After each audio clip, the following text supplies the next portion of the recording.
তুলসীৰ তলে মৃগপহুচৰে তাকে দেখি ৰামচন্দ্ৰই শৰৎ হনুমাৰে সকলোলৈকে কাতি বিহুৰ আন্তৰিক শুভেচ্ছা জ্ঞাপন কৰি মোৰ ইউটিউব চেনেল সুহানী এণ্টাৰটেইনমেণ্টলৈ পুনৰবাৰ আপোনালোক সকলোকে স্বাগতম জনালোঁ। আশা কৰোঁ আপোনালোক সকলোৰে ভাল, মোৰো ভালেই আৰু লগতে আগতীয়াকৈ মই সকলোলৈকে দুৰ্গা পূজাৰ শুভেচ্ছা জ্ঞাপন কৰিলোঁ। আজি যিহেতু কাতি বিহু, সকলোৱে নিজৰ ঘৰত নিজাববীয়াকৈ কাতি বিহু নিশ্চয় উদযাপন কৰিছে, ঠিক তেনেকৈ ময়ো কৰিছোঁ।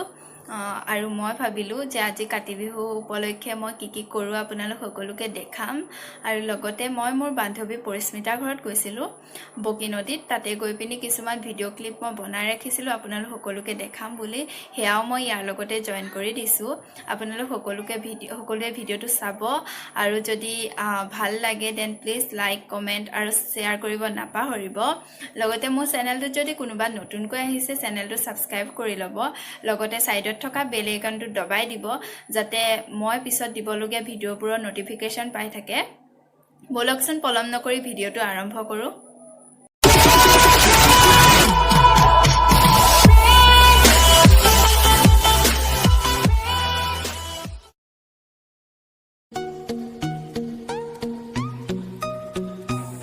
এয়া মই ৰাতিপুৱা তুলসী ভেটি বনোৱা আৰম্ভ কৰিলোঁ আৰু মই যেনেকৈ কৈছিলোঁ যে কি কৰিলোঁ দেখাম বুলি, কিন্তু সেইটো কৰা নহ'লে, যিহেতু আজি বহুতেই বেছি ব্যস্ত হৈ গ'লোঁ।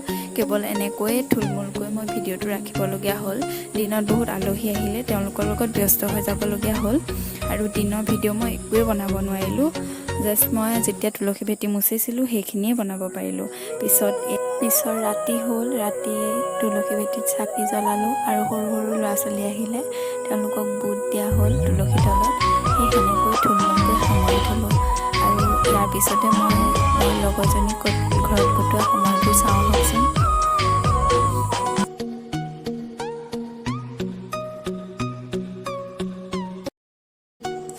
তো এয়া আমি ওলাই আহিলোঁ ফুৰিবলৈ বুলি, আপোনালোকক দেখাই আছোঁ ক'ত গৈ আছোঁ।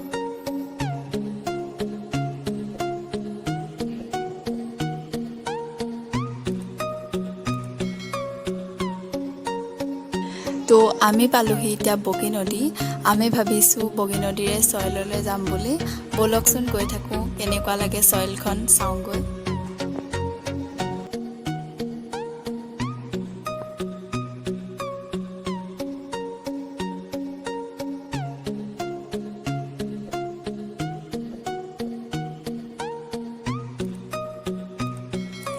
এয়া আমি চইললৈ বুলি সোমাই আহিলোঁ। চইল লখিমপুৰবাসীৰ মাজত খুবেই জনপ্ৰিয় জেগা হয়। বলকচোন কেনেকুৱা লাগে আমিও চাওঁগৈ।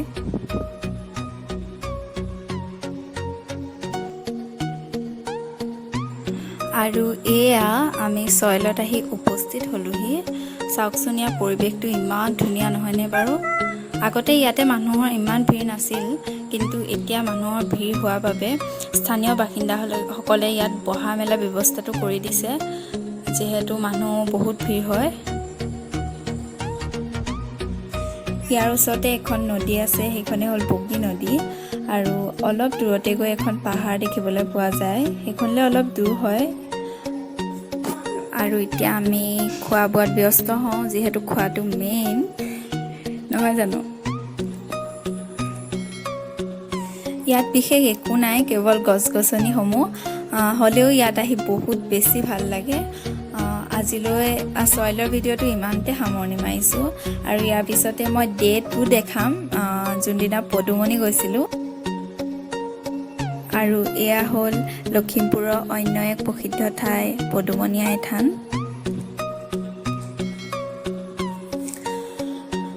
বলকচোন ভিতৰলৈ সোমাই যাওঁ পদুমনি আই থানখন চাবলৈ।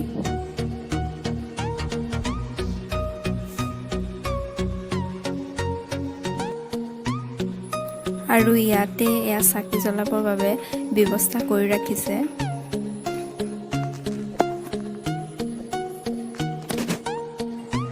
আৰু এয়াই পদুমনি আই থানৰ মুখ্য মন্দিৰ ভাগ।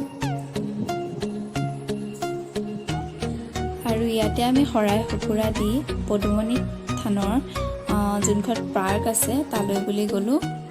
তাত গৈ বহুত বেছি ভাল লাগিলে যিহেতু বহুত ৰ'দ আছিলে সেইটো কাৰণে ইমান আমি ঘূৰা নহ'লে পাৰ্কখন সম্পূৰ্ণকৈ কিন্তু হ'লেও অলপ ঘূৰিলোঁ সেইখিনিকে আপোনালোকৰ আগত দেখাইছোঁ মোৰ লগত মোৰ ভাগিন গৈছিলে যিহেতু তাইক খেলাৰ ইমানেই বেছি চখ ইমান বেছি ৰ'দতো তাইক খেলিবলৈ মানে বাদ দিয়া নাই আৰু বলকচোন তাইক কি কৰে চাওঁ